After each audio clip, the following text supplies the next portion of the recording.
6 years had passed since the morning Takoda walked away from everything he had ever known, and still the memory burned in his chest like swallowed fire.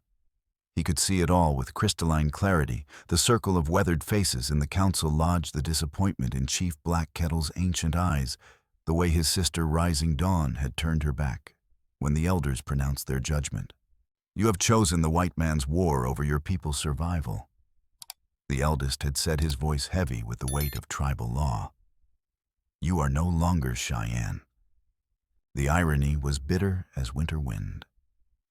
Takoda had served as a scout for the U.S. Army precisely to protect his people, to be their voice in the councils of war, to prevent the kind of massacre that had claimed so many other tribes. Instead, his uniform had become a symbol of betrayal, his service twisted into collaboration with the enemy. Now, in the autumn of 1876, he sat on his horse overlooking the mining town of Dusty Fork, Colorado Territory, watching smoke rise from 100 chimneys into the thin mountain air. 6 years of wandering had taught him many things: how to survive alone, how to read the true hearts of white men, and most importantly, how to recognize injustice when it wore the mask of civilization. The town sprawled along Silver Creek, like a wound in the mountainside, all rough timber and canvas hastily built to serve the men who clawed silver from the earth. From his vantage point, Takoda could see the elaborate mansion that crowned the highest hill, Silas Pike's monument to his own greed, built with blood, money squeezed from the land and its people. Rising Dawn's face flickered in his memory, as it did every day. She would be 30 now if she still lived. Her children, his nephew and niece, whom he had never been permitted to know, would be walking, talking, learning the old ways from grandmothers who remembered when the buffalo covered the plains like a brown sea. A chill wind stirred the aspen leaves, their golden whispers sounding almost like voices from the spirit world. But Takoda had long ago stopped believing in spirits. The only ghosts that haunted him were made of flesh and blood, memory and regret. He touched the leather pouch at his belt, feeling the outline of the letters inside. 3 years of careful investigation, of bribing clerks and befriending drunken soldiers, had yielded these pieces of evidence. They were not enough, not yet. But soon, if his plan succeeded, Silas Pike would face the same judgment that had been pronounced upon Takoda himself: exile from everything he had built, stripped of power and position, left to wander the earth as a man without a people. Justice, Takoda had learned, was not something that fell from the sky like rain. It was something you had to take with your own hands, one careful step at a time. My dearest Elise, how my heart soars to think that by the time you read these words, we shall be but months away from our wedding day. Colorado Territory is everything I promised, and more, a land of endless opportunity where a man with vision can build an empire from nothing but determination and hard work. The town of Dusty Fork may seem small now, but I assure you it is destined for greatness. Silver flows from these mountains like water from a spring, and those wise enough to position themselves properly shall reap rewards beyond imagining. I have already secured several promising claims and am in partnership with some of the most influential men in the territory. Your journey will be long and difficult, I know, but think of the life that awaits you here. We shall have a fine house servants to attend your every need, and children who will grow up as Americans in the land of the free. No more scraping by in your father's shadow, no more wondering where the next meal will come from. Here we shall be royalty in our own kingdom. All my love and devotion, Henri Dubois. Elise Laurent folded the letter carefully and placed it back in the wooden box with the others' 23 pages of promises that had proven as insubstantial as morning mist. Through the barred window of her tiny room above Pike's general store, she could see the muddy street of Dusty Fork, where drunken miners staggered between saloons and painted women called to potential customers from upstairs windows. 2 years. 24 months of captivity disguised as employment, of serving as Pike's private secretary, while he decided what to do with the French bride who had arrived to find her fiancé never existed. Henri Dubois, had been nothing more than a convenient fiction, a name Pike had used to lure educated women to his remote territory, where they could be useful in ways that local women could not. The deception had been masterful in its simplicity. Pike had corresponded with marriage brokers in major European cities, offering substantial fees for women of good breeding and education who might be seeking opportunities in America. The letters had been signed with various false names, each carefully crafted to appeal to a specific type of desperate hope. Elise had believed because she had needed to believe. After her father's death had left the family destitute, after her younger brother had died of consumption in the freezing garret, they could barely afford the prospect of marriage to a prosperous American businessman had seemed like salvation itself. The journey across the Atlantic had been a nightmare of seasickness and fear, but she had endured it by reading Henri's letters and imagining the life that awaited her. The train ride across the American continent had been another ordeal, but again, she had sustained herself with dreams of the future. Only when she arrived in Dusty Fork and asked for Henri Dubois had the terrible truth become clear. The man who introduced himself as Silas Pike had been all sympathy and concern, explaining that poor Henri had died in a mining accident just weeks before her arrival. Of course, Pike had added with oily generosity, he felt personally responsible for her welfare, given that he had been Henri's business partner. He would be happy to provide her with employment and lodging until she could decide what to do with her future. That had been 2 years ago. In all that time, Pike had never laid an unwelcome hand on her. He was far too careful for such crude behavior.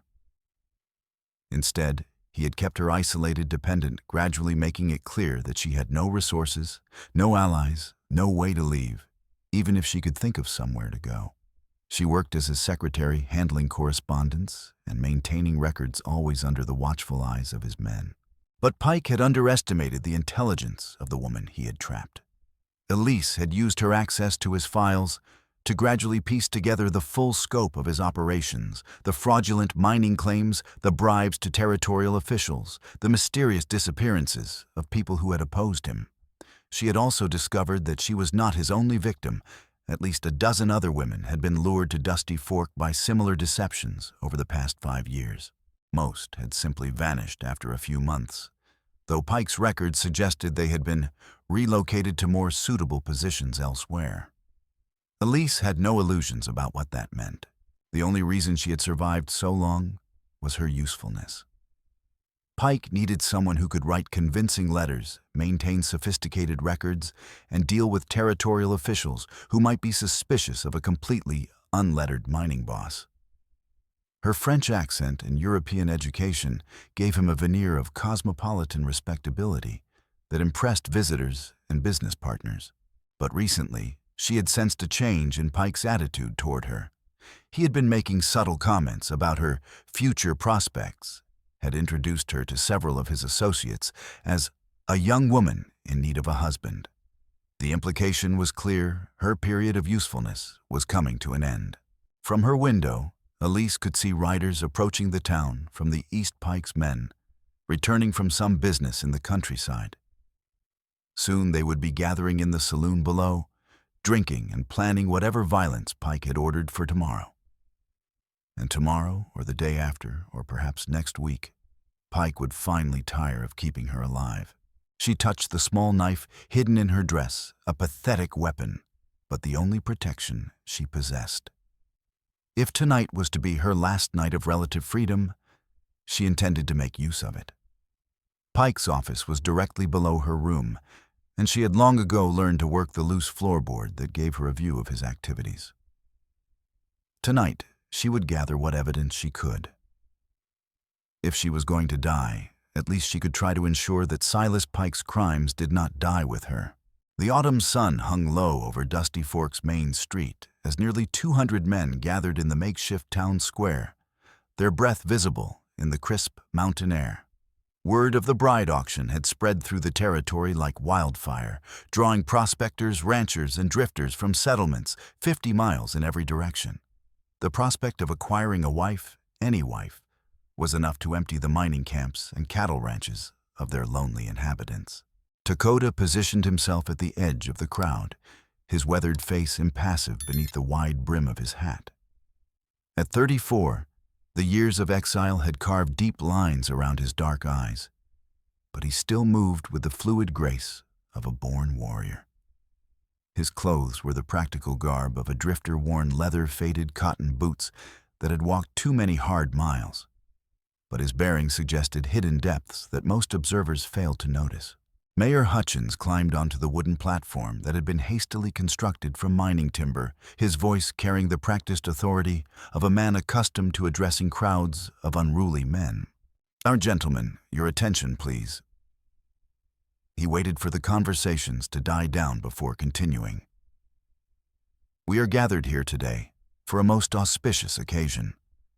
These fine ladies have traveled far to make new lives in our fair territory, and they seek suitable husbands who can provide them with security and respectability." A cheer went up from the crowd, though Takoda noticed that not all the men seemed comfortable with the proceedings. A few stood apart, their expressions troubled, but they were vastly outnumbered by those who saw the auction as merely another form of commerce. "The bidding will be fair and open," Hutchins continued, "with the funds raised going to help establish these ladies properly in their new homes. Each lady reserves the right to refuse any bid she finds unsuitable as per territorial law." The first woman was called forward Sarah Mitchell, a nervous brunette from Pennsylvania whose husband had died in a railroad accident, leaving her destitute with 2 young children. She stood on the platform with quiet dignity. As the bidding began, her hands clasped tightly in front of her. $5, called out a voice from the crowd. 7, came another. Takoda watched the proceedings with growing distaste. The bidding for Sarah was spirited but respectful, with several men offering not just money, but specific promises about land, livestock, and provision for her children. She was finally won by a cattle rancher named Tom Bradley for $37 and a promise of a small farm, and the relief on her face suggested she was genuinely pleased with the outcome. The second woman, Martha Winters, was a widow from Ohio who had lost her farm to debt and creditors. Her auction was similarly conducted, with the winning bidder being an older rancher who spoke kindly to her and seemed genuinely interested in her welfare rather than merely her availability. Then Elise Laurent stepped onto the platform and the entire atmosphere changed. Even in her simple traveling dress, dusty from the long journey west, she commanded attention in a way that had nothing to do with mere physical beauty. Her dark hair was pulled back severely, but rebellious strands caught the afternoon light like spun copper. Her green eyes held a mixture of dignity and carefully controlled fear as she faced the crowd of men who saw her as a commodity to be acquired. But Takoda noticed something else, in her bearing a steel core of determination that reminded him painfully of his sister Rising Dawn. This was a woman who would not break easily, no matter what circumstances had brought her to this degrading platform. "Miss Elise Laurent," Mayor Hutchins announced, consulting a sheet of paper. 24 years of age, recently arrived from Marseille, France. She is educated, speaks 3 languages, and is skilled in household management, correspondence, and bookkeeping. The bidding began immediately, but Takoda quickly noticed something that made his warrior's instincts prickle with warning. Pike's men were positioned throughout the crowd, and they were systematically intimidating other bidders with subtle threats, a hand resting meaningfully on a gun butt, whispered words that made faces pale and hands withdraw. $10, called a shopkeeper, then immediately fell silent when one of Pike's enforcers moved closer. 15, offered an older rancher who quickly looked away when another of Pike's men caught his eye. The bidding continued, but with each increment, more potential suitors withdrew from the competition. By the time the price reached $28, only 3 men remained active: a nervous merchant who kept glancing fearfully at Pike's men, and the same older rancher who seemed either oblivious to or defiant of the intimidation, and Jonas Pike, Silas Pike's nephew and heir apparent. Jonas was 28 years old with the soft features and cruel eyes of a man who had never been denied anything he wanted. His bidding was aggressive and confident, backed by the implicit threat of his uncle's power. $35. Jonas called out, his voice carrying across the suddenly quiet square. The merchant immediately stepped back, his face pale with fear. The old rancher looked around, finally noticing the hostile stares from Pike's men, and reluctantly withdrew from the bidding. Jonas's smile was triumphant and predatory as he began to move toward the platform. In that moment, as Takoda watched Elise's face cycle through dismay, resignation, and finally desperate resolve, he saw not just her situation, but his own past reflected back at him.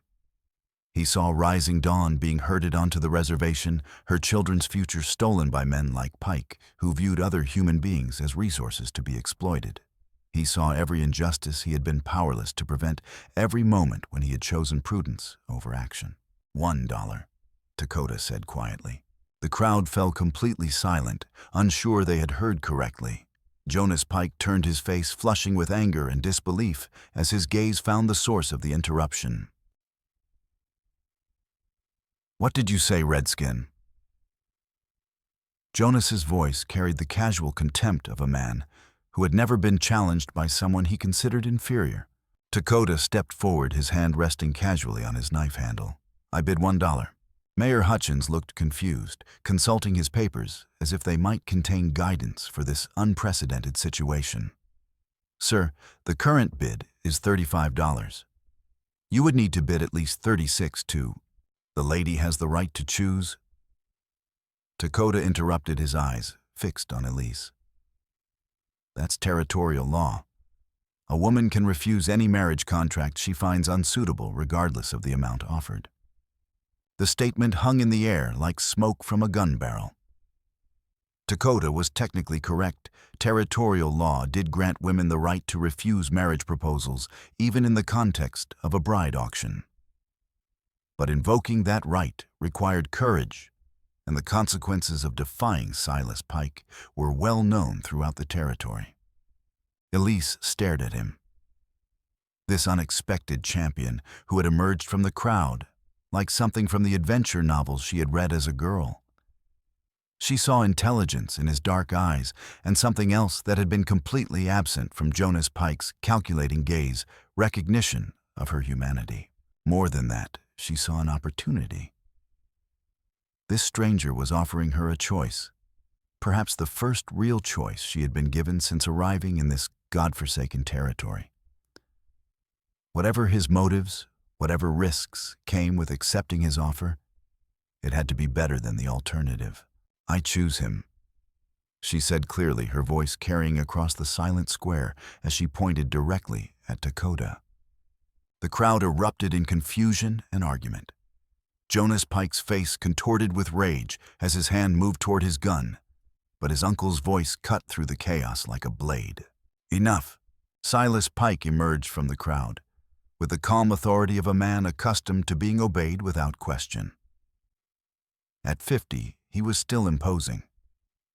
Despite his graying hair, his expensive clothes giving him an air of respectability that made his casual brutality all the more chilling.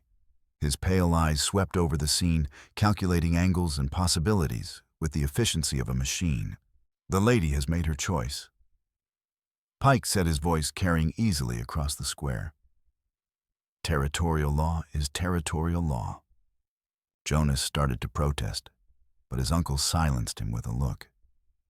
Pike's mind was already working, seeing opportunity where others saw only setback. An Indian married to a white woman in his territory. There were ways such an arrangement could be turned to his advantage. However, Pike continued, his gaze fixed on Takoda with predatory interest. "I believe we should ensure this union has the proper foundation. $1 seems rather insufficient for such a momentous transaction." He reached into his coat and withdrew a leather wallet thick with bills.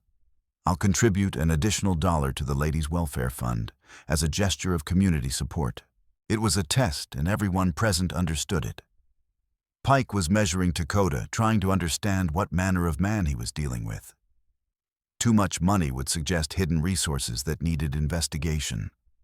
Too little would imply desperation that could be exploited. Takoda reached into his pocket and withdrew a single silver dollar, quite possibly the only money he possessed in the world. He placed it on the barrel that served as an auction table with deliberate ceremony. $1. He repeated, his voice steady and clear. A fair price for a willing partner. Pike's smile was thin and calculating, but there was something like approval in his pale eyes. He placed an identical silver dollar beside Takoda's, and the coins catching the afternoon sunlight, like promises waiting to be fulfilled or broken. "Knucker, then it's settled," Pike announced. "Judge Morrison, if you would be so kind as to perform the ceremony." The wedding that followed was brief and awkward, conducted by a clearly uncomfortable judge who rushed through the legal requirements while the crowd slowly dispersed. Most seemed disappointed by the anticlimactic ending, though a few appeared relieved that the confrontation had not escalated into violence. As the crowd thinned, Elise found herself alone with her new husband, studying his scarred face and trying to read the intentions behind his dark eyes. Up close, she could see the marks that identified him as a warrior, a thin line along his jaw, another across his knuckles, and something in his bearing that spoke of battles fought and losses endured. "I know this isn't what you planned," Takoda said quietly, his English carefully precise with only the faintest trace of an accent. "But I give you my word, you'll be treated with honor. When you're ready to leave, I won't stand in your way." Elise studied his face, searching for deception and finding none. After 2 years of Pike's oily false kindness, this stranger's direct honesty was like cool water after a long thirst. "And what do you gain from this arrangement?" she asked. Takoda was quiet for a moment, considering how much truth he could safely share. "Time," he said finally. "And perhaps opportunity." Before she could ask what he meant, Jonas Pike appeared beside them, his face still flushed with humiliated rage. "Enjoy your squaw, savage," he snarled, using the slur with the casual cruelty of a man who had never been challenged for his bigotry. "But don't think this changes anything. This is Pike territory, and we have long memories for insults." Takoda's hand moved instinctively toward his knife, but Elise surprised them both by stepping between the two men. "Monsieur Pike," she said, her French accent making his name sound somehow ridiculous and small, "I suggest you learn some manners before addressing a lady and her husband." Jonas's face darkened further, but before he could respond, his uncle materialized at his side with the silent efficiency that made him so dangerous. "Jonas," Silas Pike said quietly, "we have business to attend to." The warning in his voice was unmistakable, and Jonas was wise enough to heed it. Pike turned to Takoda and Elise with a smile that never reached his eyes. "Congratulations on your union. I'm sure we'll be seeing much more of each other in the days to come." As the Pikes departed, Elise felt a chill that had nothing to do with the mountain air. Whatever game was being played here, she had just become a piece on the board, and she was not at all certain that her new husband understood the rules any better than she did. The room above Henderson's general store that would serve as their temporary home was small and sparsely furnished: a bed, a washstand, 2 mismatched chairs, and a window that offered a view of Dusty Fork's muddy main street. Mrs. Henderson, the proprietor's wife, had made it clear that respectability demanded they share quarters regardless of the unconventional nature of their union. Elise sat in one of the chairs, her hands folded in her lap, watching as Takoda examined the room's security with the methodical attention of a man whose survival had often depended on such details. He checked the window's lock mechanism, tested the strength of the door frame, and noted the positions of neighboring rooms with the careful precision of a military scout. "You're expecting trouble," she observed. Takoda turned from the window, his dark eyes meeting hers directly. "I'm always expecting trouble. It's kept me alive this long." And how long has that been in this situation, I mean? He settled into the other chair, maintaining a respectful distance, while considering how much truth he could safely share. 6 years since I was exiled from my people. 3 years since I started planning what happened today. Elise's eyes sharpened with the intelligence that had helped her survive 2 years as Pike's captive. Planning you knew about the auction. You came here specifically to... She stopped, understanding dawning on her face. You came here for Pike. It wasn't a question, and Takoda didn't treat it as one. For a long moment he studied her face, weighing risks and possibilities. Finally he spoke. Silas Pike destroyed my family, my people. He supplied the whiskey that made our warriors careless, provided the maps and intelligence that led Custer's men to our winter camp at Sand Creek. His voice remained level, but Elise could see the controlled fury burning in his eyes. 53 people died that day. Women, children, elders, who had never lifted a weapon against anyone. Among them were my sister Rising Dawn and her 2 children, my nephew and niece, who were 7 and 5 years old. The simple statement carried such depths of pain that Elise felt her breath catch. She had known grief, the loss of her father, her brother's death from consumption, but this was something beyond individual loss. This was the destruction of an entire world. I'm sorry. She said the words feeling inadequate, but necessary. Pike made a fortune selling our sacred lands to mining companies after the massacre. Takoda continued. He's grown rich on the bones of my people, used their deaths to justify further expansion into tribal territory. His hands clenched involuntarily, the knuckles white with tension. For 6 years, I've been gathering evidence, building a case that would see him hanged for his crimes. And I, Elise asked quietly, what role do I play in your revenge? The directness of the question seemed to catch Takoda off guard. He had expected fear, perhaps hysteria, certainly an immediate demand to be released from their hastily arranged marriage. Instead, this woman was asking practical questions about his plans, as if she were considering how she might contribute rather than how she might escape. Pike keeps his most sensitive records in a safe in his private office. Takoda said after a moment. Documents that prove his involvement in the Sand Creek massacre, evidence of bribes paid to army officers, records of fraudulent land claims. I need to get into that office. And a wife provides what exactly cover? Respectability. A reason to be in town longer than a drifter normally would. Access to social situations where Pike might lower his guard. He met her eyes directly. I won't lie to you about the danger. Pike is a man who kills as casually as other men swat flies. If he suspects why I'm really here.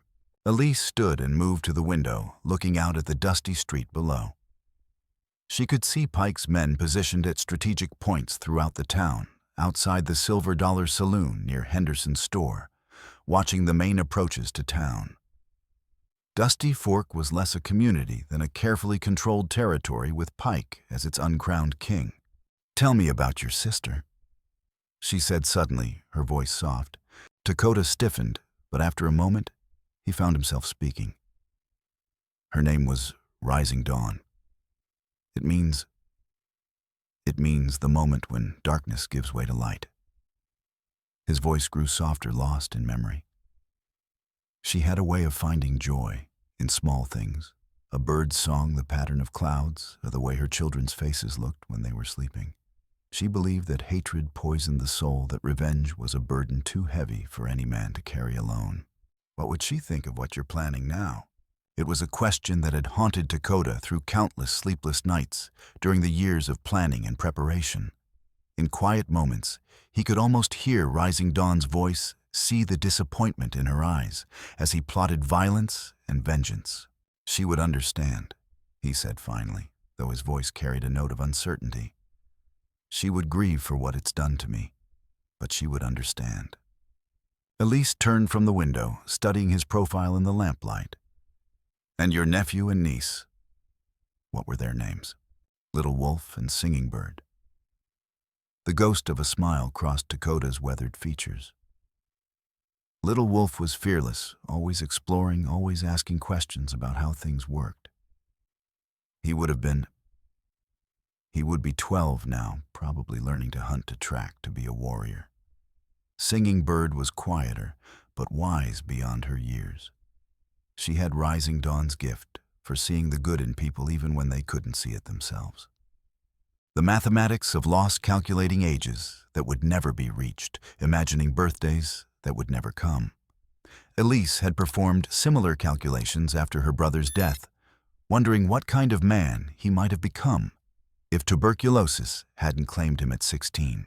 "I'll help you," she said suddenly. Takoda looked up sharply. "This isn't your fight. Perhaps not originally. But I've seen what men like Pike do to the world." She moved back to her chair, sitting with the precise posture of a woman raised to value such things. In Marseille, there was a man, much like your Silas Pike. He controlled the docks, decided who could work and who would starve, determined which ships could unload their cargo and which would be turned away. My father worked for him for 22 years, and in the end, when Papa could no longer work 16-hour days in all weather, he was discarded like a broken tool. She paused, her green eyes reflecting memories that still carried the sharp edge of injustice. "I came to America to escape that world, to help build something better. I won't stand by and watch men like Pike turn this country into another version of the old one, where a few wealthy men hold power over everyone else's fate." That night, they planned by lamplight, spreading Takoda's hand-drawn map of Dusty Fork across their small table. Pike's business empire was extensive. He owned the largest silver mine, held interests in 3 smaller operations, controlled the town's only bank, and had his fingers in every aspect of commerce, from the general store to the freight company that brought supplies up from Denver. "His office is here." Takoda pointed to a building near the center of town. Above Henderson's store, actually. 2 entrances, the front stairs from the street, and a rear staircase that connects to his private quarters above the Silver Dollar. Guards. Always at least 2 men on the street level, sometimes more when he's conducting important business. Takoda traced the building's outline with his finger. The safe is in his private office behind a painting of some European hunting scene. It's a Mosler safe, probably installed by specialists from Denver. Steel construction combination lock designed to be fireproof and burglar-resistant. Elise studied the map thoughtfully, her finger tracing the various escape routes Takoda had marked. "You've been watching him for some time." 3 months. "I've been working odd jobs around town, mucking stables, loading freight wagons, helping with construction projects. Staying invisible, learning his routines, mapping his security." Takoda carefully rolled up the map. Pike conducts most of his sensitive business late in the evening after the town has settled down.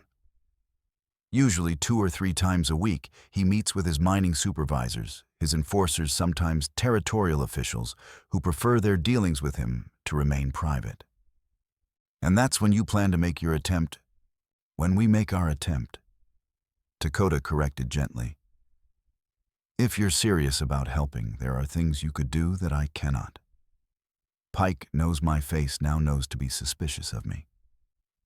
But you could potentially get closer to him, learn his schedule, perhaps even his habits regarding the safe." Elise nodded slowly. "What exactly did you have in mind?" They spent the next 2 hours discussing possibilities, contingencies, and escape routes. It was well past midnight when they finally prepared for sleep, having established the strange intimacy that comes from planning a dangerous enterprise together. True to his word, Takoda prepared to sleep on the floor using his bedroll and a spare blanket from the washstand. As Elise settled under the room's thin coverlet, she found herself studying his profile in the moonlight that filtered through their single window. "Takoda," she said quietly. "Yes. Why, $1 you could have bid more ensured that no one would challenge you." He was quiet for so long that she thought he might not answer. When he finally spoke, His voice was barely above a whisper. "Because that's all I have. And because no person should cost more than that. The moment you put a higher price on someone, you stop seeing them as human and start seeing them as property." In the darkness, Elise smiled for the first time in months. Perhaps this strange marriage of convenience would prove to be more than just an alliance of desperation, after all. 3 days into their unconventional marriage, Takoda and Elise had settled into a routine that balanced their public roles as newlyweds with their private conspiracy against Silas Pike. Takoda continued his work around town, loading freight wagons and mucking stables, while keeping his eyes and ears open for useful intelligence. Elise had begun the delicate process of integrating herself into Dusty Fork's small community of respectable women, shopping for household supplies, and gradually becoming accepted as a proper married lady. It was Mrs. Henderson who brought them the invitation, her eyes bright, with the kind of excitement that accompanies genuine social drama in a small community. "It's from Mrs. Pike herself," she announced, presenting the cream-colored envelope as if it were a royal decree. An invitation to their autumn social. Saturday evening with dancing and refreshments. Quite an honor for newcomers to town. Elise accepted the invitation with appropriate grace, but Takoda felt his warrior's instincts prickling with warning. Pike never did anything without careful calculation. This invitation was a move in a larger game, and they had just been maneuvered into a position where they could not refuse without appearing rude or suspicious. That evening, as they prepared for the social gathering, Elise helped Takoda with the unfamiliar ritual of formal dress. He had managed to acquire appropriate clothing, a dark suit that fit reasonably well, a white shirt and a black string tie. But it was clear that such garments felt foreign and restrictive to a man more comfortable in buckskin and cotton. "You look like a man being fitted for his coffin," Elise observed, adjusting his collar with practiced efficiency. "Perhaps I am," Takoda replied, trying unsuccessfully to loosen the tie without destroying the knot entirely. Pike doesn't invite people to his mansion out of social courtesy. He wants something. Then we'll have to be very careful to appear to give him exactly what he expects while learning everything we can. Elise stepped back to examine her handiwork. "Remember, we're newlyweds. We should appear appropriately affectionate without being obvious about it." The Pike mansion occupied the highest hill overlooking Dusty Fork, a massive structure of imported stone and timber that dominated the landscape like a medieval fortress. Chinese lanterns lined the long driveway, and the sound of music drifted from the open windows into the crisp autumn air. Carriages and riders were arriving in a steady stream, bringing guests from ranches and mining operations throughout the territory. Inside, the house was even more impressive than its exterior suggested. Polished hardwood floors gleamed under crystal chandeliers, and artwork that must have cost more than most miners earned in a year adorned the walls. The main hall had been cleared for dancing, and perhaps 60 people moved through the interconnected rooms, the men in dark suits and the women in their finest dresses. Pike spotted them almost immediately approaching with the calculated warmth of a practiced host who never forgot that hospitality was just another form of warfare. "Mr. and Mrs. Takoda," he said, extending his hand with apparent genuine pleasure. "How delightful that you could join us this evening." "Just Takoda," the warrior replied, accepting the handshake while carefully gauging the strength of Pike's grip. "And thank you for your hospitality." "Not at all. Dusty Fork is a small community, and it's important that newcomers feel welcomed and valued." Pike's pale eyes shifted to Elise, taking in her appearance with the appraising gaze of a man accustomed to evaluating people for their potential usefulness. "Mrs. Takoda, you look absolutely lovely this evening. That dress is quite European in its elegance." Thank you," Elise replied, having chosen her outfit carefully elegant enough to fit in with the other ladies, but not so elaborate as to seem pretentious or threatening. "Your home is beautiful, Mr. Pike. Such refinement is rare on the frontier." A man must have some civilized comforts, even in the wilderness, Pike said with obvious pride. Please do enjoy yourselves. There's dancing, excellent food, and I believe you'll find the company quite stimulating. As Pike moved away to greet other guests, Takoda noticed Jonas Pike watching them from across the room. The younger Pike's hostility was poorly concealed, his jaw tight with the kind of barely controlled anger that made dangerous men do stupid things. He's still upset about the auction, Elise murmured, following Takoda's gaze. Jonas is the least of our concerns. Takoda replied quietly, guiding her toward the edge of the room where they could observe without appearing antisocial. His uncle is the truly dangerous one. Everything here is calculated, the guest list, the seating arrangements, even the music. Pike wants something from us, and he's using this party to create the proper atmosphere for whatever he has in mind. They spent the next hour playing their assigned roles, the awkward but devoted newlyweds, trying to find their place in polite society. Elise danced with several of the local men, while Takoda watched with apparent possessiveness that was actually tactical awareness. He noted the positions of exits, identified which guests were Pike's allies and which were merely intimidated into compliance, and gradually built a mental map of the mansion's layout. Pike's office would be on the second floor, probably toward the rear of the house, where it would have both privacy and security, if they could find an excuse to explore the upper floors. May I have this dance? Takoda turned to find an elegant woman in her 40s standing beside him, her smile warm, but her eyes calculating in a way that immediately reminded him of her husband. Margaret Pike had the kind of beauty that came from good breeding and careful maintenance, and her dress probably cost more than most families in Dusty Fork earned in 6 months. Mrs. Pike. Takoda replied, recognizing her from his surveillance of the family. I'm honored. As they moved onto the dance floor, Margaret Pike proved to be an accomplished dancer, leading gracefully through the steps of a waltz that Takoda had learned years earlier from a cavalry officer's wife during one of the brief truces in the Indian Wars. The irony was not lost on him, using skills learned from the army to infiltrate the home of the man who had destroyed his family. You dance quite well, Margaret observed as they navigated a complex turn. Your background is rather unusual for our little community. My wife and I are hoping to make a fresh start here, Takoda replied carefully. Build something new. How wonderfully romantic. Margaret's tone suggested she found romance a charming but ultimately impractical notion. And what did you do before coming to Dusty Fork? It was a probing question delivered with social grace, but carrying the weight of genuine curiosity and possibly suspicion. Takoda had prepared for such inquiries, constructing a background that was technically truthful, while omitting the more dangerous details. I was a scout and interpreter for the territorial government, he said. Helped survey new settlements, mediated disputes between settlers and the remaining free tribes, that sort of thing. How fascinating and profitable. Takoda managed a rueful smile. Not particularly. Hence the need for a fresh start and new opportunities.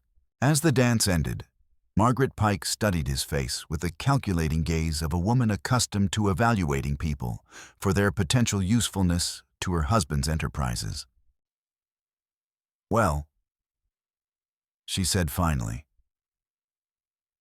I do hope you find Dusty Fork hospitable to your ambitions. My husband is always interested in men with practical skills and proven experience in dealing with difficult situations. The comment felt loaded with implication. But before Takoda could probe deeper, Silas Pike appeared at his wife's side with the silent efficiency that made him so effective at controlling situations. Stealing my guest, Margaret. Just being sociable, dear. She patted her husband's arm with the kind of practiced affection that spoke of a long marriage built on mutual advantage rather than romance. Mr. Takoda was telling me about his background as a scout and interpreter. Quite impressive credentials. Pike's interest sharpened visibly, his pale eyes focusing on Takoda with new intensity. Indeed, how? Coincidental. I've been having some difficulties with one of my remote mining operations lately. Labor disputes, problems with local tribes who seem to think they have some claim to land that has been legally purchased and developed. A man with your particular experience and skills might be quite valuable in resolving such misunderstandings. Here it was the real reason for the invitation, the opportunity Pike had been maneuvering toward all evening. Takoda felt the familiar tension of walking into a trap while hoping to turn it to his own advantage.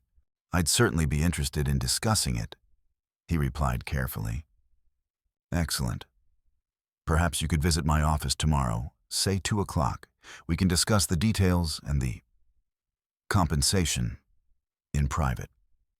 As Pike moved away to attend to other guests, Elise appeared at Takoda's side, slightly breathless from dancing, but alert to the undercurrents of their conversation. You look like a man who's just been offered a job, she observed quietly. Or a man who's about to walk into an ambush. Takoda replied, taking her arm and guiding her toward the refreshment table. Pike wants to hire me to help him steal more tribal lands to use my knowledge and connections to make his illegal operations appear legitimate. Is that good or bad for our plans? I'm not sure yet. Takoda admitted accepting a glass of punch from a uniformed servant while using the moment to scan the room once more. But it means he's interested in me for reasons beyond simple social courtesy. That could create opportunities, or it could get us both killed. They remained at the party for another hour, continuing to play their roles while gathering intelligence about Pike's associates, his business interests, and the layout of his home. Takoda memorized the positions of staircases, noted which rooms seemed to be private family quarters, and identified several possible routes to the second floor where Pike's office would be located. As they prepared to leave, Jonas Pike intercepted them near the main entrance. His earlier sullen anger now amplified by several hours of drinking. Leaving so soon. His voice carried just enough alcohol to make his hostility more obvious than prudent. The evening's still young, and we haven't had a chance to get acquainted. It's been a lovely evening. Elise replied diplomatically, stepping slightly closer to Takoda, in a gesture that could be interpreted as either affection or a request for protection. Oh, I'm sure it has been. Jonas continued, his gaze fixed on Takoda with undisguised hatred. Tell me, Savage, what's your tribe's tradition when it comes to sharing wives? I've heard some interesting stories about Indian customs. The insult hung in the air like smoke from a gun barrel. Around them, conversations quieted as people became aware of the confrontation developing near the entrance. Several of Pike's men had moved closer, their hands resting casually on their weapons, ready to intervene if the situation escalated. Takoda's hand moved instinctively toward his knife, but Elise's fingers closed around his wrist, holding him back with surprising strength. Monsieur Pike, she said, her voice carrying the crisp authority of a woman who had dealt with drunk and disorderly men in her father's tavern. I believe you've had too much to drink. Perhaps you should retire before you embarrass yourself and your family further. Jonas's face flushed red with humiliated rage. But before he could respond, his uncle appeared with the silent efficiency that had made him one of the most feared men in the territory. Jonas. The single word carried enough warning to stop his nephew cold. I believe our guests are ready to depart, and it would be impolite to detain them further. The confrontation stretched for another tense moment before Jonas stepped aside, his jaw clenched with suppressed fury and his eyes promising future retribution. As they walked back down the hill toward town, Elise and Takoda maintained the appearance of a couple enjoying a pleasant evening stroll. But both were thinking about what they had learned and what dangers lay ahead. He suspects something, Elise said quietly once they were safely away from the mansion. Jonas suspects everyone of everything, Takoda replied. It's his uncle who concerns me. This job offer, it could be an opportunity to get closer to him, to learn his routines, and perhaps find a way into his office. Or it could be a test, a way of evaluating whether I'm who I claim to be. Or both, Elise suggested. Or both, Takoda agreed grimly. They walked in comfortable silence for a while, each lost in their own thoughts. The night was clear and cold, with stars brilliant in the thin mountain air. From somewhere in the distance came the lonely call of a coyote, a sound that reminded Takoda of nights spent around campfires with his lost family, sharing stories and dreams that would never be fulfilled. "Takoda?" Elise's voice was soft in the darkness. "Yes. Well, when this is over, when Pike has been brought to justice, what then? What will you do?" It was a question he had been avoiding, afraid to think beyond the mission that had consumed his life for so many years. For 6 years, revenge had been his purpose, his reason for continuing to draw breath.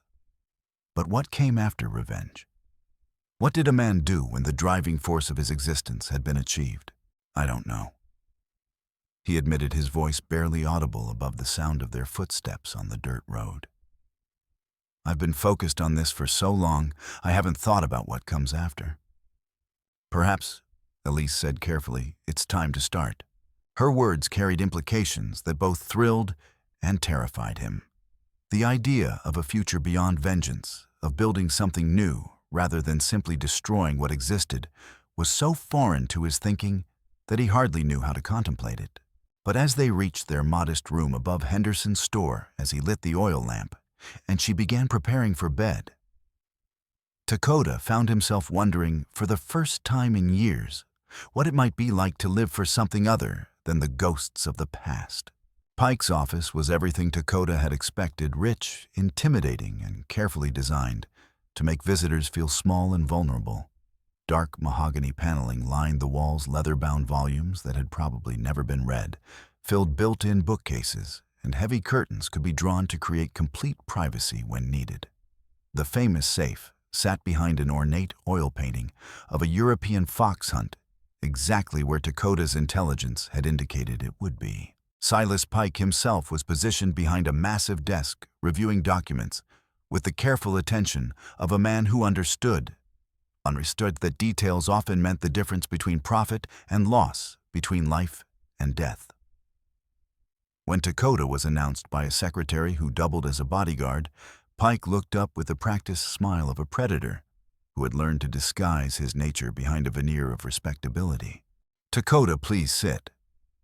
Pike gestured to a chair that had been positioned precisely where it would put the visitor at both a psychological and physical disadvantage. "Can I offer you anything? Coffee? Something stronger, perhaps?" "Coffee would be fine," Takoda replied, settling into the chair while appearing relaxed, but actually cataloging every detail of the room's layout and security measures. Pike poured coffee from an elegant silver service, his movements precise and controlled. Every gesture seemed calculated to demonstrate his wealth and refinement, to emphasize the gulf between his civilized comfort and his visitor's more primitive circumstances. "I've been giving considerable thought to our conversation last evening," Pike said as he handed Takoda the delicate china cup. "Your background as a scout and interpreter could be quite valuable to my business interests, particularly in some of the more remote locations where I maintain operations." "What kind of operations?" Takoda asked, though he suspected he already knew the answer. "Mining, primarily. Silver extraction in areas that are, shall we say, disputed in terms of their legal status." Pike returned to his chair, his pale eyes never leaving Takoda's face. "The territorial government has granted legitimate development rights to these properties, but the local population, primarily Indians, who refuse to accept the reality of progress, continue to cause difficulties." The euphemisms were carefully chosen, but their meaning was crystal clear. Pike wanted Takoda to help him steal more tribal lands to serve as a native guide in the systematic dispossession of his own people. "I see," Takoda said carefully, sipping the coffee while buying time to control his emotional reaction. "And what would my role be specifically?" "Liaison work, primarily. Helping to Communicate our intentions to the local tribes, perhaps negotiating agreements that would allow development to proceed peacefully. Pike's smile widened slightly. Your unique background would be invaluable in such delicate situations. A man who understands both worlds, who can speak to his own people in terms they understand. And the compensation? Generous. $75 per month, plus expenses and bonuses based on successful negotiations. Pike leaned back in his chair, studying Takoda's reaction carefully. Quite good money for a man in your particular situation. The phrase hung in the air like a threat poorly disguised as sympathy. Takoda set down his coffee cup, with deliberate care meeting Pike's gaze directly. My situation. Pike's predatory smile became more genuine, as if he were pleased to finally drop the pretense of polite negotiation. Come now, let's not waste time with games. You're a wanted man, Takoda. The Army has posted a substantial bounty for your capture, dead or alive, as the notices specify. Desertion, suspected war crimes, inciting rebellion among peaceful tribes. Quite an impressive list of charges. The trap had been sprung with surgical precision. Pike had known exactly who he was dealing with. From the very beginning, had allowed Takoda to think he was conducting a subtle reconnaissance, while actually being led step by step toward this moment of complete vulnerability. Of course, Pike continued conversationally, I'm a reasonable man who believes in second chances. A man's past is his own business, provided his present loyalties are clearly established. Work for me faithfully, and you'll have my protection. Refuse. He didn't need to complete the threat. They both understood the alternatives. Takoda forced himself to remain calm, to think tactically rather than emotionally. What about my wife? Ah, yes, the charming Mrs. Takoda. Such a lovely woman, and so adaptable to new circumstances.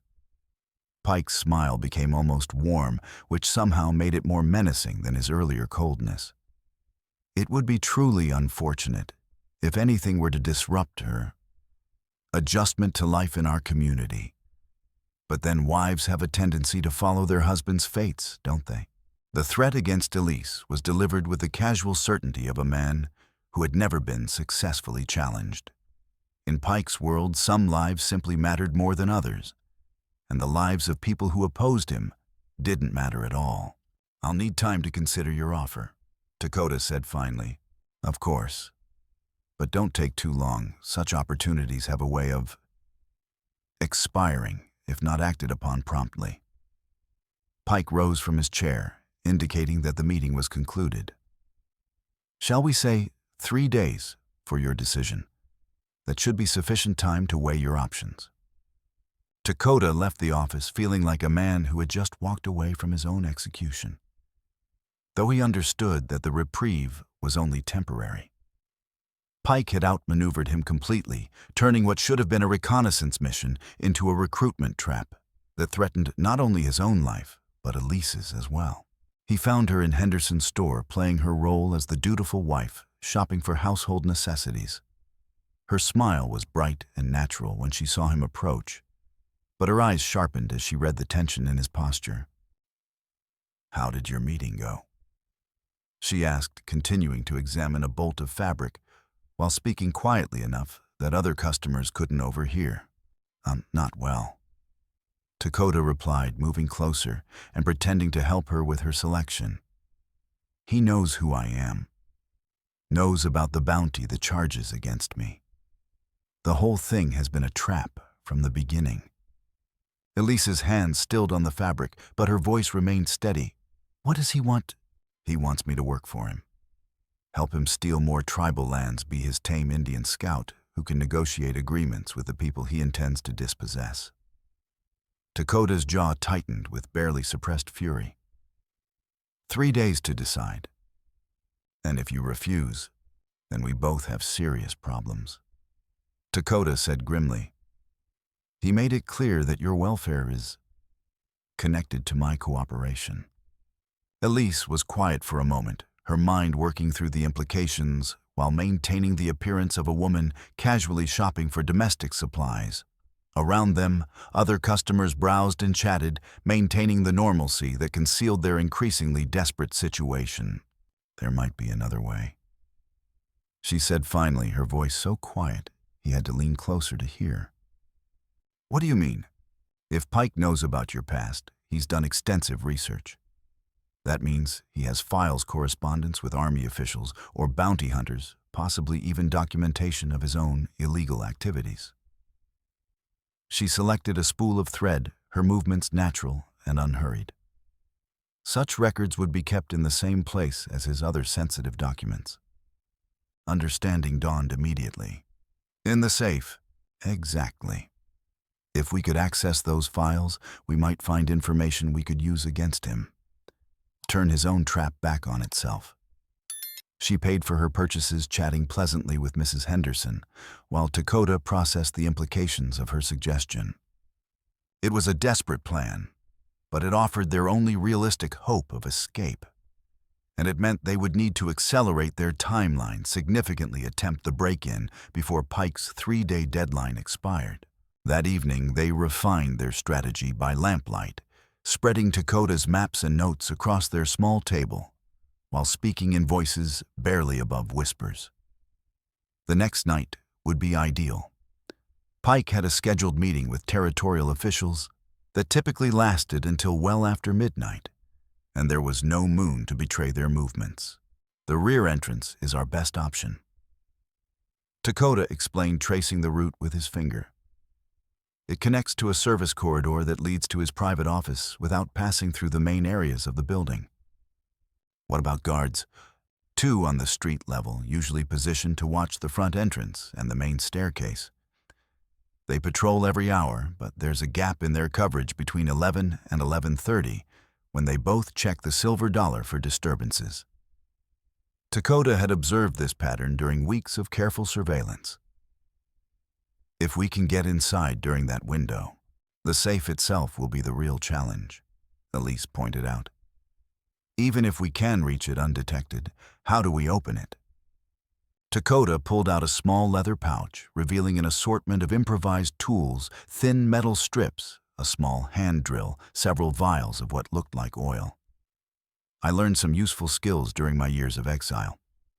Not all of them were strictly legal. Elise raised an eyebrow but didn't ask for details. How long will it take? That depends on the complexity of the lock and how much noise I can risk making. Anywhere from 30 minutes to 2 hours. He carefully returned the tools to their pouch. We'll have to be prepared for the possibility that we might not be able to complete the job in one night. And if something goes wrong, if we're discovered, Takoda met her eyes directly, his expression grim. Then we improvise, fight our way out if necessary, and probably end up dead or worse. I won't lie to you about the risks, Elise. If you want to reconsider. No. Her answer was immediate and firm. I've seen what happens to people who trust Pike to show mercy or honor agreements. At least this way we have a chance to take control of our own fate. The following evening was perfect for their purposes, cold, overcast, with intermittent light rain that would muffle sounds and keep honest citizens indoors. They dressed in dark clothing and moved through the town's back alleys with the careful precision of experienced hunters stalking dangerous prey. The rear of Pike's building was shrouded in shadow, protected from casual observation by a high wooden fence and several strategically planted trees. Takoda worked on the service entrance lock with the patient skill of a man who had learned that haste was the enemy of precision. The lock yielded after what felt like an eternity, but was probably only 5 minutes. The door opened silently on hinges that Pike's people kept well maintained, revealing a narrow corridor that led toward the heart of the building. Inside, they moved like ghosts, every footstep carefully placed to avoid creaking floorboards, every breath controlled to minimize noise. Elise proved surprisingly adept at moving silently, her slight frame allowing her to navigate the narrow spaces without disturbing anything that might indicate their presence. Pike's private office was located exactly where Takoda's intelligence had suggested, behind a door marked "Private" in gold lettering. Inside moonlight, filtering through heavy curtains, provided just enough illumination to navigate without artificial light that might be noticed from outside. The safe stood precisely where it was supposed to be concealed behind the fox hunting painting, but easily accessible once the artwork was carefully moved aside. Takoda knelt before the steel door, pressing his ear against the metal as he slowly turned the dial, listening for the subtle clicks that would indicate the correct sequence. Safe cracking was an art that required infinite patience and a keen ear for mechanical sounds. Takoda had learned the skill from an unlikely teacher, a reformed bank robber named Charlie Moss, who had become something of a friend during the lonely years of exile. Charlie had taught him that safes were like people. Each one had its own personality, its own quirks and weaknesses, and success came from understanding rather than forcing. The first number came with a barely audible click that most people would have missed entirely. The second took longer, requiring multiple attempts before the mechanism responded properly.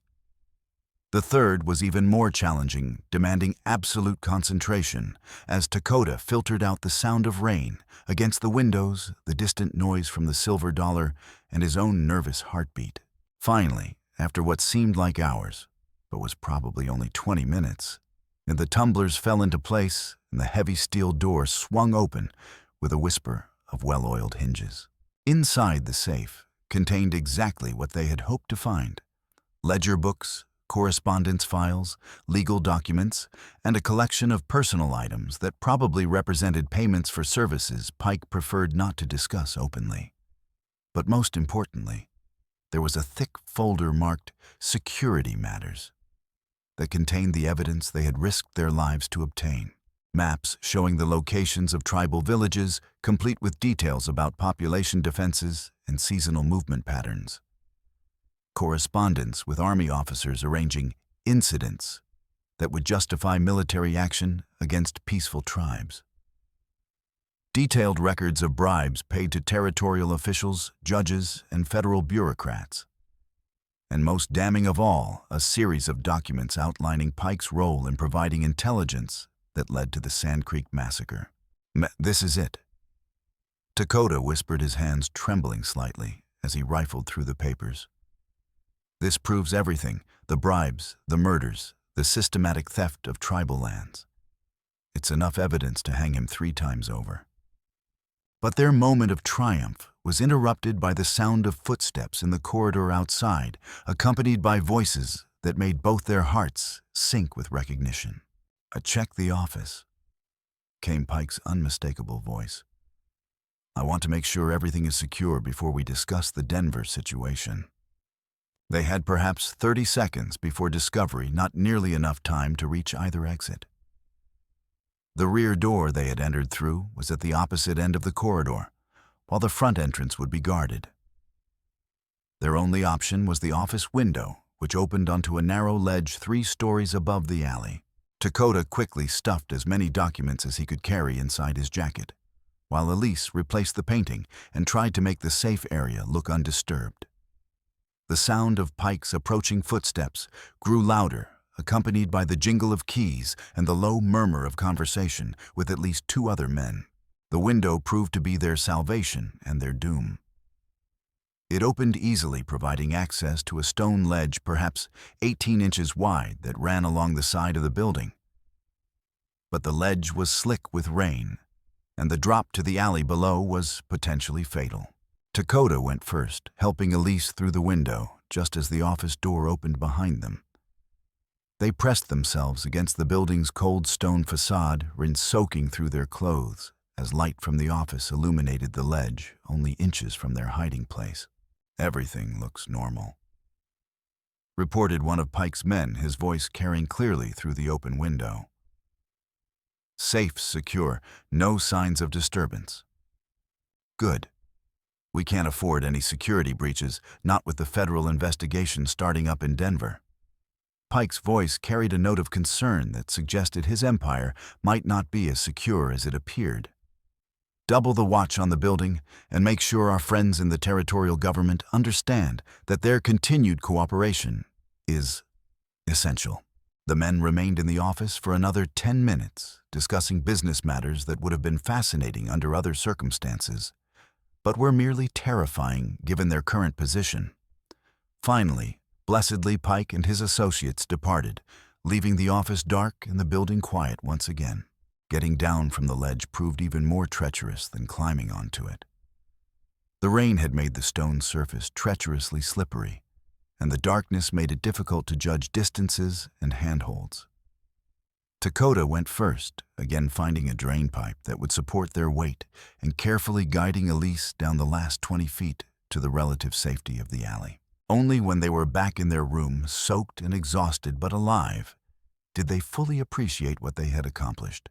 Spread across their table, the stolen documents represented years of criminal activity, a complete record of Pike's transformation from simple businessman to territorial tyrant. "Look at this," Elise said, pointing to a letter dated only 3 months earlier. "Correspondence with someone identified only as J.H. about arranging your capture. Pike has been planning to use you from the moment you arrived in Dusty Fork. But why let me marry you? Why not just have me arrested immediately?" Elise found another document that answered the question. Because he had bigger plans. Look, correspondence with mining interests in California about providing experienced scouts for tribal negotiations. He was planning to use you first, then sell your services to other operations once he had established control over you. The scope of Pike's ambitions was breathtaking in its callous calculation. He hadn't just been content to destroy Takoda's family and steal his people's lands. He had intended to turn the survivor into an instrument for perpetrating the same crimes against other tribes. "We need to get these documents to the authorities," Takoda said, carefully organizing the most damaging evidence. "Federal authorities, not territorial officials who might be on Pike's payroll." Will they listen? Can we trust them to act on this evidence? It was a valid concern. Pike's network of corruption extended deep into the territorial government, and there was no way to know how far his influence reached into federal circles. "There's a U.S. Marshal named Crawford in Denver," Takoda said after a moment's thought. "He has a reputation for honesty, and he's been investigating corruption in the territorial government. If we can get these documents to him, then we need to leave immediately. Pike will discover the theft eventually, and when he does..."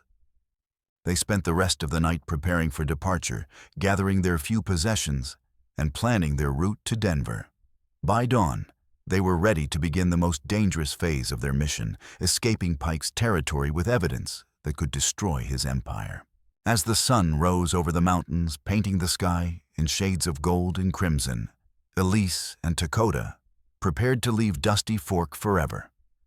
They had obtained what they came for, but they both understood that their real challenges were just beginning. The pre-dawn air was crisp and thin as Elise and Takoda made their final preparations for departure. They had decided to leave Dusty Fork separately, meeting at a predetermined rendezvous point 5 miles east of town where the main road crossed Silver Creek. It was a calculated risk. If one of them was captured, the other might still escape with the evidence. But it also meant they would be vulnerable during the most dangerous phase of their flight. Takoda left first, slipping out through the rear window of their room and making his way through the town's back alleys to the livery stable, where he had arranged to purchase 2 horses the previous evening. The stable owner, a grizzled veteran named Murphy, who had reasons of his own to dislike Pike's organization, asked no questions about the early hour or the obvious urgency of the transaction. "These are good horses," Murphy said quietly as he helped Takoda saddle the animals. "The bay mares got speed and endurance perfect for the lady. The geldings built for rough country and long distances. They'll serve you well if you don't push them too hard too fast." Takoda nodded, checking the provisions he had packed in the saddlebags: food for 3 days' ammunition, a spare revolver, and most importantly, the stolen documents wrapped in oilcloth to protect them from weather. "If anyone asks, you don't know anything about this sale." "What sale?" Murphy's grin was gap-toothed but genuine. "I've been asleep all night, far as I know." Elise's departure was more complicated, requiring her to maintain the appearance of a woman, going about her normal morning routine, while actually making her final preparations for flight. She dressed carefully, in her most practical traveling clothes, packed a small bag with essential items, and left a note for Mrs. Henderson explaining that she and her husband had received urgent news requiring them to travel to Denver immediately. The deception wouldn't hold up under scrutiny, but it might buy them a few precious hours before Pike's people realized they were gone and began serious pursuit. The rendezvous went smoothly, with both reaching the crossing point within minutes of the agreed time. But as Takoda helped Elise mount her horse and they prepared to begin the long ride to Denver, the sound of hoofbeats from the direction of town made both their hearts sink with the certainty that they had been discovered sooner than anticipated. Riders coming fast. Takoda set his hand moving instinctively to his rifle. At least 6, maybe more. They spurred their horses into a gallop racing east along the rutted road that led through the mountain passes toward Denver. Behind them, the pursuit was closing quickly. Pike's men knew the country and had the advantage of numbers, while the fugitives were burdened with the need to preserve their evidence and keep Elise, who was not an experienced rider, in the saddle. The chase continued for nearly an hour, with the gap between hunters and prey narrowing steadily despite the quality of Murphy's horses. Finally, Takoda made a desperate decision that probably saved both their lives, abandoning the main road for a barely visible game trail that led up into the high country, where horses would be less effective, and his knowledge of wilderness survival might give them an advantage. The trail was treacherous, winding through dense forest and across rocky slopes, where a single misstep could mean death or serious injury. But it also provided concealment from their pursuers, who were forced to slow their pace and eventually abandon their horses in favor of tracking on foot. For 3 days, the deadly game of hide-and-seek continued through some of the most rugged terrain in the Colorado Rockies. Takoda's wilderness skills, honed by years of exile and shaped by generations of tribal knowledge, proved crucial to their survival. He found water sources that didn't appear on any map, located shelter in caves and hidden valleys, and taught Elise the basics of moving silently through forest and over stone. But Pike's men were persistent and well-equipped, and they knew the country almost as well as Takoda did. Several times, the fugitives came within minutes of capture, saved only by Takoda's ability to read sign and anticipate their pursuers' movements. On the 3rd night, huddled in a shallow cave, while freezing rain turned the world outside into a miserable gray soup, Elise finally asked the question that had been haunting both of them. "Are we going to make it?" Takoda was quiet for a long moment, listening to the sounds of the night and weighing their chances with the brutal honesty of a man who had survived too many desperate situations to indulge in false optimism. "Possibly," he said finally. "We're still ahead of them and the weather is working in our favor. But they're not giving up, and we can't maintain this pace much longer without making mistakes. What do you suggest we split up?" The words came hard, but Takoda had been considering the possibility for hours. "You take the documents and continue toward Denver. I'll create a diversion, lead them away from your trail." "Absolutely not." Elise's response was immediate and firm. "We started this together, and we'll finish it together. Be practical. You're not a warrior, and this kind of running fight isn't what you were trained for. If we stay together, we'll both be captured or killed. And if we separate, you'll definitely be killed," Elise shot back. "Pike wants you dead more than he wants those documents back. You'd be sacrificing yourself to give me a chance to escape." "Maybe. But at least the evidence would reach Denver and Pike would face justice for his crimes." Elise moved closer in the narrow confines of the cave, her green eyes flashing with anger and something deeper in emotion that Takoda was afraid to name or acknowledge. "Justice isn't worth your life," she said quietly. "Not to me." The admission hung between them like a bridge neither was quite ready to cross.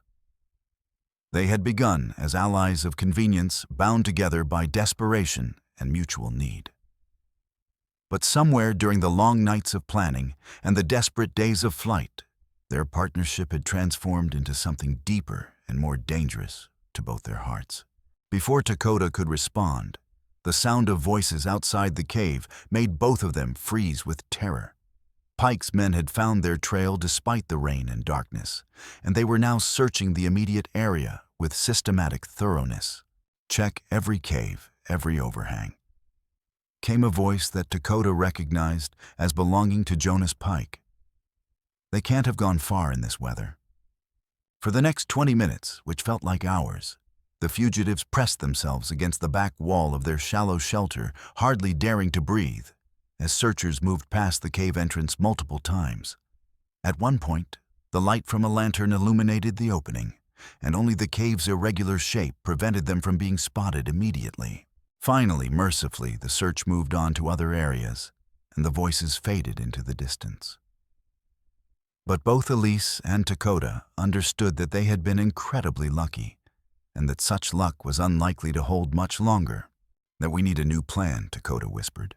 "I have an idea," Elise replied, her voice barely audible. "But you're not going to like it."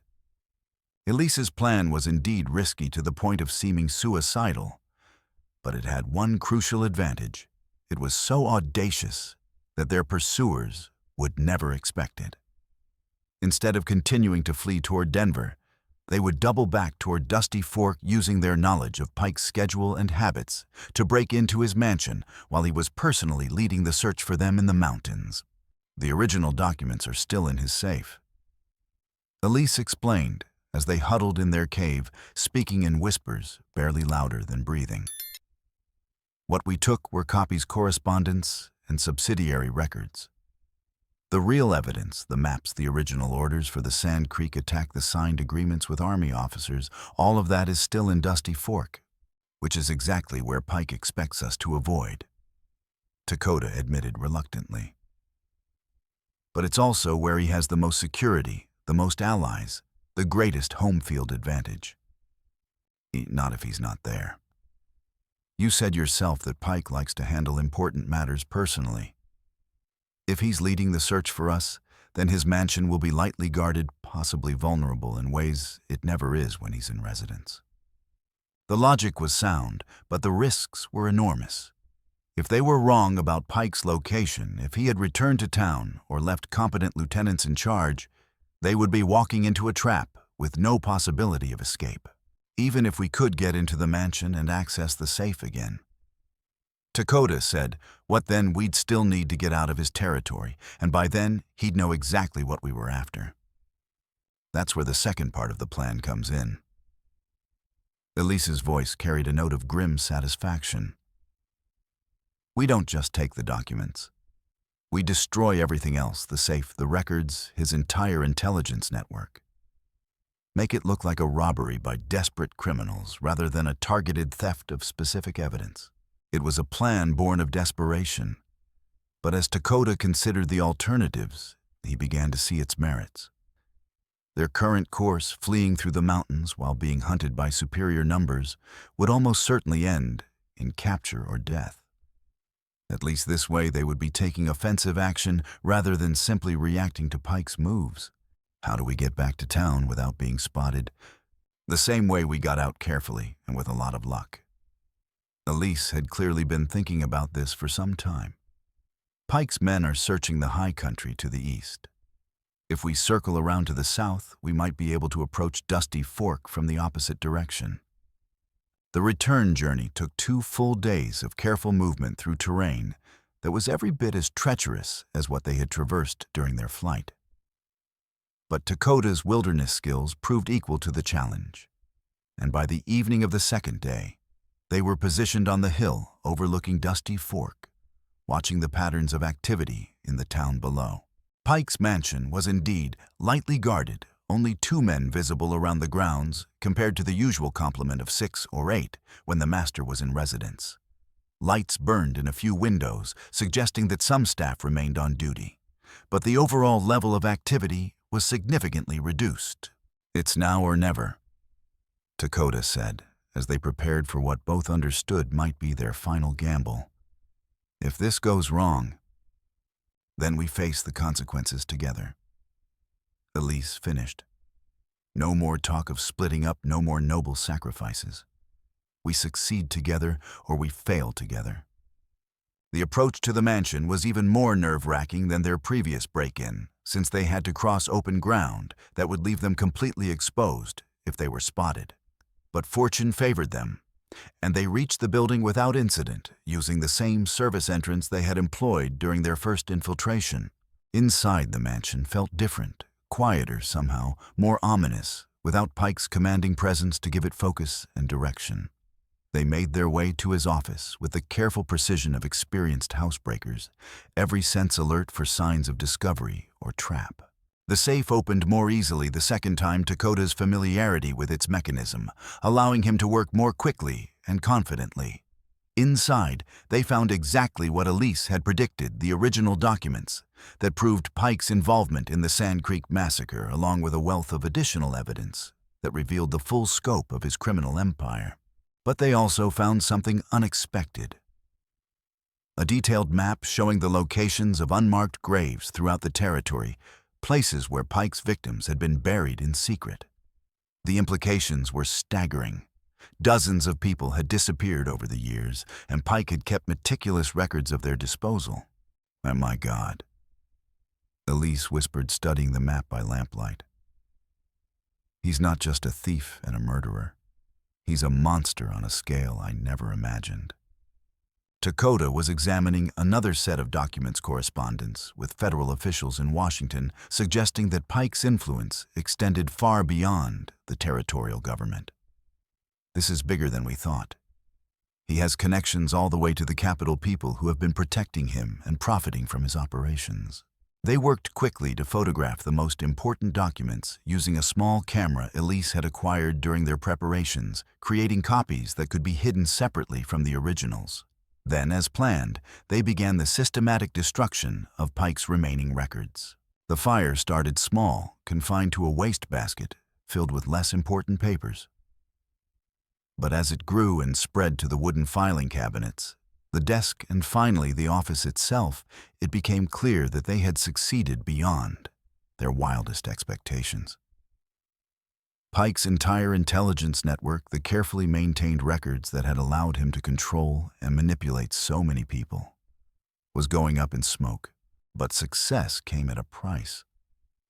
The fire spread more quickly than anticipated, and by the time they reached the ground floor, the mansion's occupants were fully aware that something was terribly wrong. Shouts echoed through the building, feet pounded on stairs, and the sound of breaking glass suggested that people were already beginning to evacuate.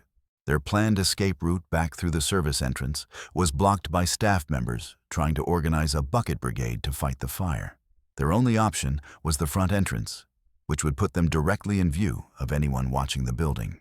This way, Takoda said, grabbing Elise's hand and leading her toward a side window that opened onto a section of the grounds they had scouted earlier. We'll have to make a run for the trees. They crashed through the window in a shower of glass, and desperate energy rolled across the lawn and sprinted toward the line of pine trees that marked the edge of Pike's property. Behind them, the mansion was now fully engulfed flames, reaching toward the sky like orange prayers for destruction and renewal. Voices shouted in pursuit, guns fired wildly in the darkness. But somehow, they reached the trees without being hit. From there, it was a matter of using Takoda's knowledge of the terrain to stay ahead of their pursuers while making their way back to where they had hidden their horses. The ride toward Denver was a blur of darkness, exhaustion, and the constant fear of pursuit. But as dawn broke over the eastern plains and they could see the state capitol's buildings in the distance, both Elise and Takoda began to believe that they might actually survive to deliver their evidence to the authorities. U.S. Marshal Crawford proved to be everything they had hoped, honest, competent, and appalled by the scope of Pike's crimes. Within hours of their arrival, federal marshals were riding toward Dusty Fork with arrest warrants and the authority to clean up the corruption that had plagued the territory for years. The trials that followed became legendary in Colorado Territory legal history, drawing newspaper reporters from as far away as San Francisco and New York. Pike himself was captured 3 days after the destruction of his mansion, found hiding in a line shack 50 miles from Dusty Fork, with only a fraction of his stolen wealth and none of his former arrogance. The evidence that Elise and Takoda had risked their lives to obtain proved devastating in court. Document after document was introduced, painting a picture of systematic corruption, murder, and theft that shocked even seasoned observers of frontier justice. Pike's network of bribed officials crumbled as federal investigators offered deals to lesser criminals in exchange for testimony against their former boss. Jonas Pike and several other key lieutenants were also captured, though some of the organization's foot soldiers managed to escape justice by fleeing to California or Mexico. The territorial government was effectively purged of corrupt officials with new appointments made by federal authorities, determined to restore honest administration to the region. Silas Pike himself was ultimately convicted on 17 counts of murder, including his role in facilitating the Sand Creek massacre. He was sentenced to hang, though he cheated the executioner by dying of apparent heart failure in his jail cell 3 days before the scheduled execution. Some said it was divine justice. Others suspected poison provided by associates who feared what he might reveal to save his own life. But for Takoda and Elise, the trials represented more than just the achievement of justice. They were the end of one life and the beginning of another. The bounty on Takoda's head was withdrawn after his service to the federal government became known, and several Army officers who had been involved in the persecution of peaceful tribes were themselves court-martialed based on evidence found in Pike's files. The territorial governor personally thanked both of them for their service, offering Takoda a position as a federal liaison for Indian affairs, and providing Elise with a teaching certificate that would allow her to establish schools in areas where education was desperately needed. They were married again properly this time in Denver's First Presbyterian Church, with Marshall Crawford serving as Takoda's best man and the governor's wife standing up for Elise. The ceremony was small, but meaningful, attended by friends they had made during the months of legal proceedings and investigation. But their real wedding, they both agreed, had taken place months earlier in a dusty town square, sealed not with rings and religious ceremony, but with a silver dollar and a leap of faith that had transformed two desperate people into partners capable of changing the world around them. The small schoolhouse that Elise had built on the outskirts of Colorado Springs was nothing like the elaborate educational institutions she had known in France. But it served a purpose that was perhaps more important, bringing together children from different worlds and teaching them to see past the boundaries of race, culture, and class that had divided their parents. Her students included the sons and daughters of former soldiers and tribal leaders of miners and merchants of people who had been enemies until they discovered common ground in their children's laughter and curiosity. The lessons were conducted in English, but Takoda often visited to teach traditional stories and skills that helped preserve cultural knowledge while building bridges between communities. Takoda's work as a federal mediator had taken him throughout the territory and beyond, helping to negotiate treaties that actually protected tribal rights, rather than simply disguising their systematic violation. It was difficult, often frustrating work, but it felt clean in a way that violence and revenge never could. On this particular evening, as autumn painted the mountains in shades of gold and crimson that reminded them both of their first meeting, and they sat on the porch of their modest home and watched the sun set over a landscape that had been transformed by their courage and sacrifice. "Any regrets?" Elise asked, echoing a question from their earliest days together. Takoda considered it seriously, as he always did, weighing the costs and benefits of the choices they had made. So much had changed since that day in Dusty Fork's town square for them, for the territory, for the countless people whose lives had been touched by their actions. "No," he said, finally taking her hand in his. "No regrets." And for the first time in many years, it was completely and absolutely true. But their greatest adventure was yet to come. As winter approached and they prepared for the challenges of another year, Elise carried within her the promise of new life. A child who would grow up in a world shaped by their parents' courage, inheriting both the strength of the Cheyenne people and the determination of French immigrants who had crossed an ocean to build something better. The future stretched before them like an uncharted territory full of possibilities and challenges they could barely imagine. But they would face it together as they had faced everything else. With courage, with love, and with the unshakable conviction that justice and hope were worth any price they had been asked to pay. In the distance, a night bird called across the valley, its song carrying the promise of dawn and new beginnings for all who were brave enough to listen.